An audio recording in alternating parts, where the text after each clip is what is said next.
Hello दोस्तों, क्या आपने कभी सोचा है क्यों कोई स्टूडेंट कम पढ़ाई करके भी एग्जाम में आपसे ज़्यादा मार्क्स स्कोर कर लेता है, जबकि दूसरी ओर उसी क्लास का उसी टीचर से पढ़ने वाला दूसरा स्टूडेंट काफ़ी पढ़ाई करने के बावजूद भी एग्जाम में उतने मार्क्स स्कोर नहीं कर पाता। आखिर ऐसी क्या चीज़ है जो एक एवरेज स्टूडेंट और एक टॉपर स्टूडेंट को एक दूसरे से अलग करती है? आखिर ऐसा क्या सीक्रेट है जो एक टॉपर स्टूडेंट को पता है लेकिन आपको नहीं पता? किसी भी एग्जाम में अच्छे नंबर लाने के लिए जितना ज़रूरी हार्ड वर्क है उतना ही ज़रूरी स्मार्ट वर्क भी है। Without proper strategy, without planning कम समय में अच्छे नंबर स्कोर करना घास के ढेर में से सुई निकालने जितना कठिन काम है। तो आपके इसी काम को आसान बनाने के लिए मैं ये वीडियो लेकर आया हूँ। बहुत सारी रिसर्च के बाद मैंने कुछ ऐसे पॉइंट्स सेलेक्ट किए हैं जो कि आपको पता होने ही चाहिए अगर आप कम समय में चालाकी से पढ़ाई करके किसी भी एग्जाम में अच्छे नंबर स्कोर करना चाहते हो। तो जाने अनजाने में हर टॉपर स्टूडेंट इन पॉइंट्स को, इन बातों को फॉलो करता है। तो अगर आप भी चाहते हो आपकी क्लास के अगले टॉपर आप बनो, then you must have to watch this video till the end. तो दोस्तों, मेरा नाम है mister Proton, so let's begin.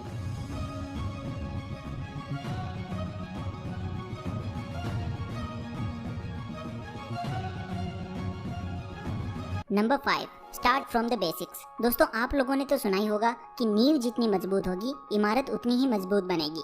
Topper student her class top करता है क्योंकि उसने पिछली क्लास टॉप की थी, पिछली क्लास में उसने मन लगाकर पढ़ाई की थी, उसके बेसिक्स क्लियर थे भाई। जब आप 11th क्लास की ऑर्गेनिक केमिस्ट्री पढ़े बिना डायरेक्ट 12th क्लास की ऑर्गेनिक केमिस्ट्री पढ़ोगे तो आपको कुछ भी समझ नहीं आएगा। आपके हर सब्जेक्ट के बेसिक्स, फंडामेंटल्स जितने ज़्यादा क्लियर होंगे आपको वो सब्जेक्ट समझने में और उसके क्वेश्चन सॉल्व करने में उतनी ही ज़्यादा आसानी होगी। बेसिक्स अगर आपके क्लियर हैं तो क्वेश्चन थोड़ा चेंज भी हुआ तो आप उसे सॉल्व कर पाओगे, लेकिन अगर आपके कॉन्सेप्ट्स क्लियर नहीं है, आपको बेसिक्स ही नहीं पता है और आपने आंसर केवल रट रखा है, तो फिर अगर थोड़ा सा भी क्वेश्चन चेंज हुआ तो आप उसे सॉल्व नहीं कर पाओगे। इसीलिए अगर आप कोई भी सब्जेक्ट जैसे मैथ्स पढ़ रहे हो तो उसमें पहले जितने फॉर्मूलाज हैं उनकी एक शीट बना लो और हो सके तो फॉर्मूला कैसे डिराइव हुआ है ये भी पता कर लो, उसके बाद ही क्वेश्चन सॉल्व करो। बेसिक्स अगर आपके क्लियर होंगे तो आपको कोई भी सब्जेक्ट पढ़ने में मजा आएगा, इंटरेस्ट आएगा और चीजें रटनी नहीं पड़ेगी, काम आसान हो जाएगा।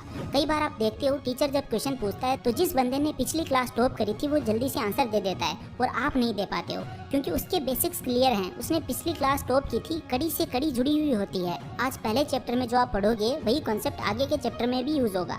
Number 4, study in variety of ways. दोस्तों, किसी एक ही टॉपिक को पढ़ने के एक से अधिक तरीके हो सकते हैं। महान न्यूरोलॉजिस्ट जूडी विलिस के द्वारा 2008 में की गई एक रिसर्च में पता चला है कि डिफरेंट मीडिया हमारे ब्रेन के डिफरेंट पार्ट को एक्टिवेट करते हैं। किसी भी चीज़ को याद करते समय आपके ब्रेन के जितने ज़्यादा पार्ट एक्टिव होंगे आप उतना ही आसानी से उस चीज़ को याद कर पाओगे। जूडी विलिस अपनी रिसर्च में बताते हैं कि पढ़ते वक्त किसी भी टॉपिक को समझने के लिए आप मल्टीपल वेज का उपयोग कर सकते हो, जैसे कि आप उस टॉपिक के नोट्स पढ़ सकते हो, उस टॉपिक का यूट्यूब पर वीडियोस देख सकते हो, उस टॉपिक की इन्फॉर्मेशन का एक ऑडियो बना के आप उसे बार बार सुनकर याद कर सकते हो।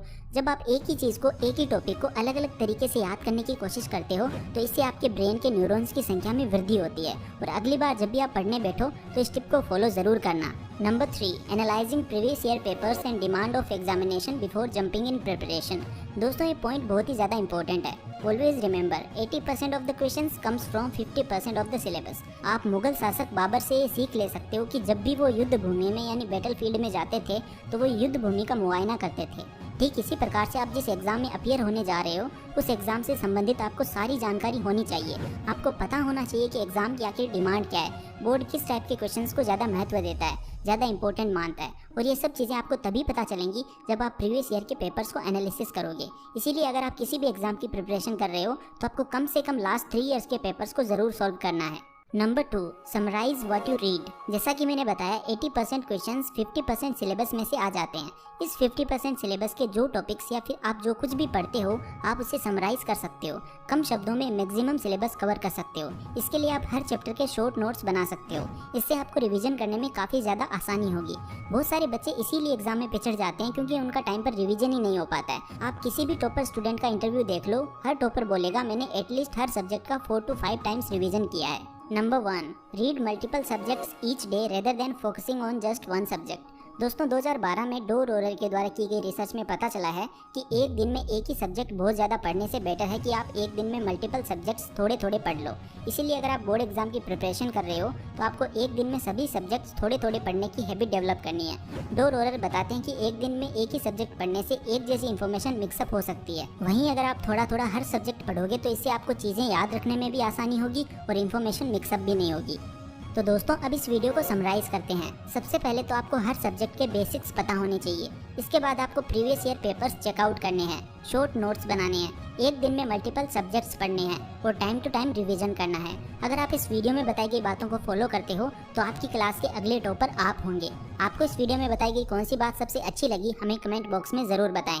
सो thank you so much for watching this video. Take care, love you all and all the best.